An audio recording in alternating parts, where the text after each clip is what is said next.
अरे लो शीशे की।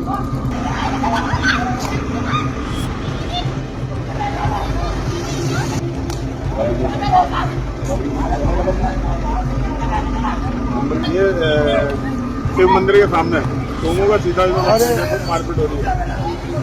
जी हां दोस्तों, उत्तराखंड की कानून व्यवस्था पर आप सवाल कर सकते हैं कि न जाने कैसी कैसी घटनाएं हम लोग देख पा रहे हैं, हर रोज घटती जा रही हैं। अब देखिए ना, पुलिस उधर शराब के ठेके की सुरक्षा में व्यस्त है ही, जेट प्लस जैसी सुरक्षा, चाक चौबंद महिला सुरक्षा, महिला कर्मियों को आगे किया गया। इधर एक बड़ी वारदात होते होते बच गई, एक महिला के साथ दरिंदगी हो जाती, उस महिला का अपहरण हो जाता, लेकिन पुलिस नहीं थी, पुलिस की गश्त नहीं थी। बताऊंगा आपको पूरी खबर। नमस्कार, पहला मैं पंकज रौतेला, आप देख रहे हैं उत्तराखंड न्यूज। दोस्तों, गजब हाल है अपने उत्तराखंड में। उत्तराखंड की सुरक्षा में, कानून व्यवस्था में महिला सुरक्षा के तमाम दावों के बीच बदमाशों में कोई खौफ नहीं है। हैवानों में डर का माहौल पैदा करने का दावा किया जरूर जाता है, लेकिन ऐसा नहीं है दोस्तों। जिस घटना को मैं बता रहा हूं, जो तस्वीर में आपके सामने लेकर आया हूं, अगर यहां हिम्मत नहीं दिखाती ये युवती तो न जाने क्या हो जाता, वो कौन सा अनर्थ हो जाता, पता नहीं।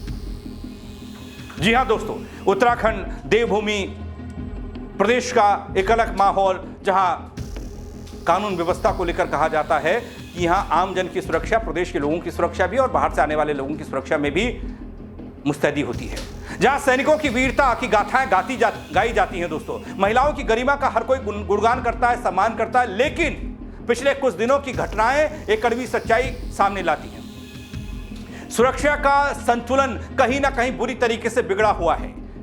एक तरफ पुलिस और प्रशासन शराब के ठेके की सुरक्षा में चर्चाओं में है, क्योंकि शराब के ठेके की सुरक्षा के लिए पुलिस फोर्स लगा दी गई, और यहां पर भी महिलाओं की बात करूं तो महिलाएं धरना दे रही हैं और पुलिस ठेके की सुरक्षा कर रही है। शराब की दुकानों पर पुलिस का पहरा, जेट प्लस जैसी सुरक्षा का लगना, ऐसी व्यवस्था, ठेकों का विरोध करने वालों के खिलाफ पुलिस का खड़ा हो जाना, पुलिस फोर्स की तैनाती कर देना, और दूसरी तरफ उसी प्रदेश में, उसी अपने उत्तराखंड में एक युवती को स्कॉर्पियो सवार 3 दरिंदे जबरन अपनी गाड़ी में खींचने की कोशिश करते हैं। उनके मंसूबे अच्छे नहीं थे। पहले आप तस्वीर देखिए।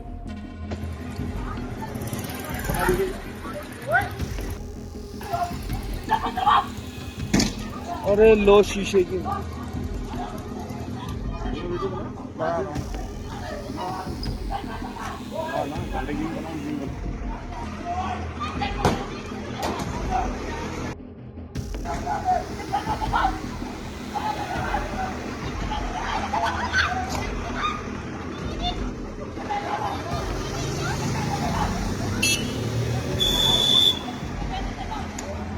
दोस्तों, क्या यह तस्वीर हमारे सिस्टम की प्राथमिकता को दर्शाती है, बताती है? क्या पुलिस सिर्फ ठेकों की रखवाली के लिए है, जनता खासकर महिलाओं की सुरक्षा के लिए नहीं है क्या? दोस्तों, नैनीताल जिले के लालकुआं क्षेत्र का यह मामला है, यह वीडियो है, यह वारदात है। किसी ने भी इस वीडियो को अगर देखा तो उसके मन में कई सवाल आए, दिल में डर पैदा हुआ, खौफ पैदा हुआ। खौफ पैदा करने के लिए तस्वीर काफी है। जब एक अकेली महिला अपने घर जाने के लिए निकली तो कुछ स्कॉर्पियो सवार युवक उसे अपने स्कॉर्पियो में खींचने की कोशिश करते हैं। वो गनीमत रही कि यह हादसा होते होते टल गया, लेकिन सवाल छोड़ गया। पंतनगर सिडकुल की एक कंपनी में काम करने वाली दगड़ियों युवती है, जो रोज की तरह ड्यूटी खत्म करके करीब 11:30 बजे का वक्त बताया जा रहा है, वो अपने घर लौट रही थी। कंपनी की बस ने उसे हाईवे पर छोड़ा, हाईवे पर उतारा। घर महज कुछ कदमों की दूरी पर, 10 मीटर की दूरी पर था, लेकिन उसी पर पीछे से एक स्कॉर्पियो कार आती है। उसका रंग सफेद बताया गया। 3 युवक उसमें सवार थे। 3 युवकों ने एक घिनौनी वारदात को अंजाम देने की मंशा से युवती को अपनी कार में घसीटने की कोशिश की। पहले उन्होंने अश्लील टिप्पणियां भी की, रास्ता रोका, युवती को जबरदस्ती गाड़ी में खींचने की कोशिश फिर की।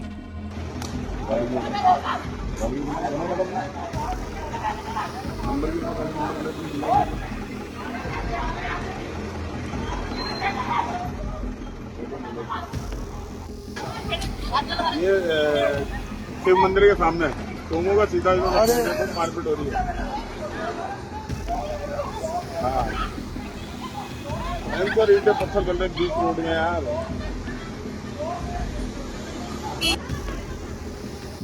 इस तस्वीर को जब मैं और आप हर कोई देखकर डर रहा होगा, लेकिन दोस्तों यहां युवती डरी नहीं।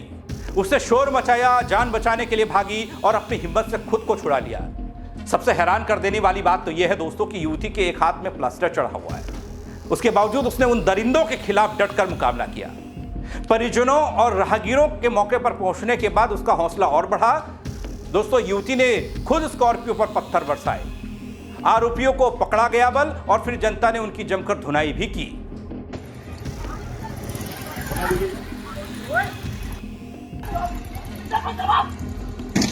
अरे लो शीशे की।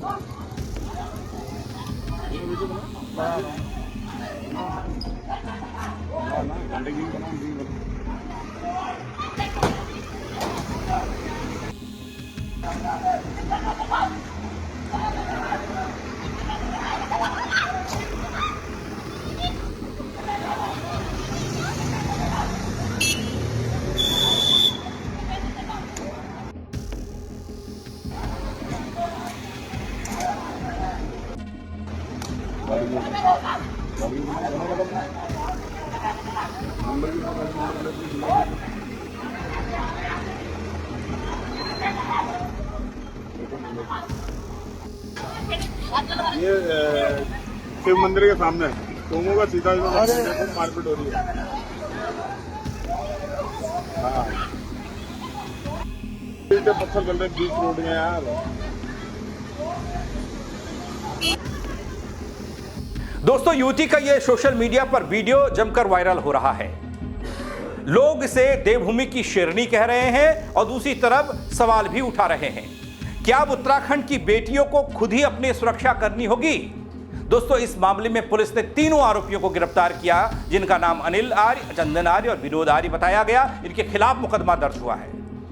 पुलिस दावा कर रही है बल दोस्तों की कार्रवाई तेजी से हो रही है और आरोपियों के खिलाफ आपराधिक रिकॉर्ड भी खंगाले जा रहे हैं। लेकिन बड़ी घटना के बाद पुलिस का यही रवैया, यही जवाब होते हैं, हम सुनते आ रहे हैं। जांच जारी है, कार्रवाई होगी। सवाल तो यह है कि कब तक ऐसा महिलाओं के साथ, बेटियों के साथ होता रहेगा? अगर पुलिस की मौजूदगी शराब के ठेकों की सुरक्षा में होगी तो आम लोगों की सुरक्षा कौन करेगा बल? क्यों ऐसे अपराधी खुलेआम सड़क पर घूमते दिखाई देते हैं? इनके हौसले इतने बुलंद हैं, जिनमें महिलाओं के प्रति अपनी घटिया सोच वो पाल कर चलते हैं, स्कॉर्पियो में बैठकर आते हैं। और दूसरी तरफ हमारी मित्र पुलिस शराब के ठेकों की सुरक्षा में व्यस्त है। उत्तराखंड में पिछले कुछ दिनों से आप लोग देख रहे होंगे, मामला सुर्खियों में है। ऋषिकेश से लगता इलाका और शराब की एक दुकान, सुरक्षा के लिए पुलिस फोर्स की तैनाती यहां हो गई। स्थानीय लोग शराब के ठेके को बंद करने की मांग को लेकर धरना प्रदर्शन कर रहे हैं। महिलाएं शामिल है, सड़क पर बैठी हैं, महिलाएं विरोध कर रही हैं सड़क पर उतरकर, लेकिन प्रशासन ठेके की सुरक्षा कर रहा है, उसे बचाने में लगा है। जनता की सुरक्षा नहीं, शराब की सुरक्षा इस प्रदेश में सबसे सर्वोपरि हो गई। वहीं जब एक महिला सड़क पर अपहरण से बचने के लिए चीखती है तो पुलिस घटनास्थल तक पहुंचने में देर कर देती है। यह विरोधाभासी बताता है दोस्तों कि हमारी व्यवस्था की प्राथमिकताएं कहां उलट चुकी हैं। क्या देवभूमि अब डर की भूमि बन रही है? उत्तराखंड को हमेशा से देवभूमि कहा गया, जहां नारी को शक्ति का स्वरूप माना जाता है, लेकिन आज हालात ऐसे हैं कि महिलाएं रात में अकेले घर से लौटते हुए डरने लगी। लालकुआं की यह घटना कोई अपवाद नहीं है। बीते कुछ महीनों में देहरादून, हल्द्वानी, हरिद्वार, उधम सिंह नगर में महिला सुरक्षा से जुड़ी कई घटनाएं बढ़ी हैं दोस्तों। अभी तो एक एनसीआरबी की रिपोर्ट भी आई थी, पूरे प्रदेश के आंकड़े उसमें बताए गए थे। फिर सवाल उठता है कि हमारे पुलिस सिस्टम को अब जनता की नहीं, सिर्फ प्रोटोकॉल की चिंता रह गई। जनता की नाराजगी, दो चेहरों वाली व्यवस्था, लोग अब खुलकर कह रहे हैं। जब ठेके की रक्षा के लिए सैकड़ों पुलिस कर्मी भेजे जा सकते हैं, लगाए जा सकते हैं, तो हमारी बेटियों की रक्षा के लिए क्यों नहीं हो सकता ये सब? पेट्रोलिंग क्यों नहीं हो सकती? गश्त क्यों नहीं बढ़ाई जा सकती? सोशल मीडिया पर लोग और पुलिस प्रशासन से यही पूछ रहे हैं कि अगर शराब की दुकान के विरोध में महिलाएं सड़क पर उतरे तो पुलिस उन्हें हटाने पहुंच जाती है, लेकिन जब वही महिलाएं अपराध की शिकार बनती हैं तो कार्रवाई के नाम पर सिर्फ बयान आते हैं। दोस्तों इस घटना में युवती ने जिस तरह साहस दिखाया वह एक मिसाल है, काबिले तारीफ है। प्लास्टर लगे हाथ से पत्थर उठाना, गाड़ी पर हमला करना, इन भेड़ियों का विरोध करना, आरोपियों को सबक सिखाना, ये केवल आत्मरक्षा नहीं है, एक संदेश भी है। यह संदेश हर उस लड़की के लिए है जिसे समाज कमजोर समझता है बल, और हर उस सिस्टम के लिए है जो महिला सुरक्षा को सिर्फ कागजों में गिनता है। और दोस्तों, ये घटना प्रशासन के लिए चेतावनी है।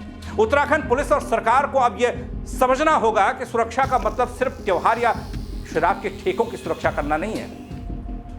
सुरक्षा का अर्थ है नागरिकों में विश्वास पैदा करना। अगर जनता पुलिस को देखकर खुद को असुरक्षित महसूस करने लगे तो यह सिर्फ सिस्टम की नाकामी नहीं है, बल्कि समाज की हार है, हम सब की हार है, 25 साल के उत्तराखंड की हार है। अब एक तरफ ऋषिकेश में शराब के ठेके की सुरक्षा के लिए पुलिस बल की तैनाती और महिलाएं विरोध कर रही हैं, पर सरकार प्रशासन ठेके की सुन रहा है, ठेके वालों की सुन रहा है। वहीं दूसरी तरफ लालकुआं की सड़क पर रात के अंधेरे में एक युवती 3 हैवानों से अपनी जान बचाने के लिए खुद ही लड़ रही है। दोस्तों, तस्वीरें उत्तराखंड की हैं, दोनों तस्वीरें उत्तराखंड की हैं, असली हैं, और दोनों एक ही सवाल पूछती हैं, किसकी सुरक्षा के लिए यह पुलिस, किसकी सुरक्षा के लिए? अगर सरकार और पुलिस अब भी नहीं जागे तो अगली बार शराब का ठेका बचाने नहीं, किसी और की जिंदगी बचाने की जरूरत पड़ जाएगी, और तब शायद देर हो चुकी होगी।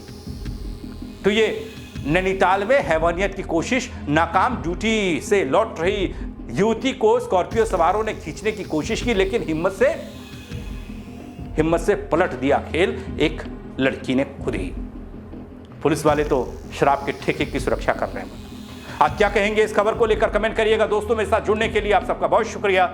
जय उत्तराखंड।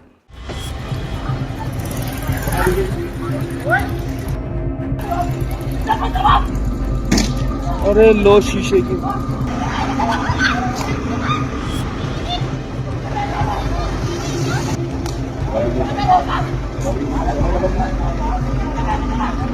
ये शिव मंदिर के सामने दोनों का सीधा मारपीट हो रही है।